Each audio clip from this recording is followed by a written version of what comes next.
once wa-attenda isonto elinga-addressi izinto olwa nazo, mina my advice to you is tholelise. Nakufuna ukusonta la kungashunyayelwa into ezimxakile. Why uNkulunkulu akhuluma izinto ngale address asiyiyo? uNkulunkulu ufuna akhulume umshado wami obhedala. uNkulunkulu ufuna akhulume ngabantwana bami abangihluphayo.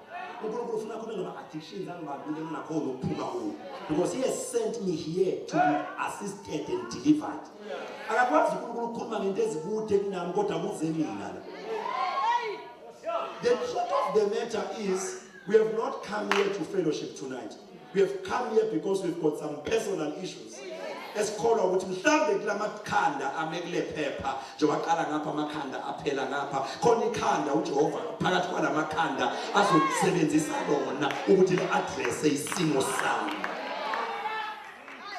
Into esilethela izimo zethu asilethanga ukuzosonta.